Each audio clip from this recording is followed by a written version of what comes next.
அவங்க பேசுறதுக்கு முன்னாடி பயங்கர ரொம்ப எக்ஸைட் ஆகுறது கூட அந்த இடத்துல இடம் இல்லைங்க.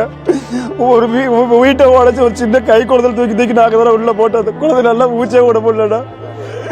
ஒருத்தர் ரொம்ப முடியாமல் பார்த்தா வீட்டையே திறக்க மாட்டேட்டாங்கடா. ஏன்னா வேலையை ஒரு 200 பேத்துக்கு மேலே போயிட்டாங்கடா. இவன் எங்கிட்டு போனேன்னு எங்களுக்கு தெரியலண்ணா. அந்த வீட்டில் போய் தண்ணி கூட இந்த இடத்துல அந்த வீட்டில் தானே வாங்கி கொடுத்துட்டு இருந்தேன். எங்கிட்டு போனானே தெரியலண்ணா. எங்கிருந்து வந்தானு தெரியல. இவன் போன் பண்ணி எங்களுக்கே தெரியும். இன்னும் இந்த இடத்துல 60 பேர் செத்துருப்பாங்க. எனக்கு கொஞ்சம் இல்லை மூச்சு முட்டி.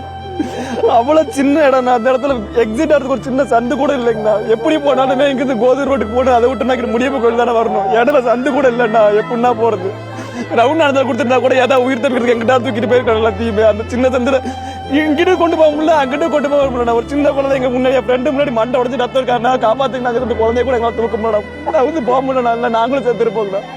அத்தனை பேர்த்த மாடி ஏற்றிட்டு கூட காப்பாற்ற முடியாம போச்சாங்கண்ணா. அவனை பார்க்கவே இல்லடா. அவனை பார்க்கவே இல்லடா. அவனை அப்படியே திட்டி வீட்டுக்கு போகுது. தாமரை கண்ணா நாட்டு விட்டுறாங்கண்ணா. மேரேஜ் ஆகி குழந்தை மாசமா இருக்குண்ணா. நம்ம தாந்தனி மலை தாங்கண்ணா. தாந்தனி மலைங்கண்ணா. ஆமாங்கண்ணா.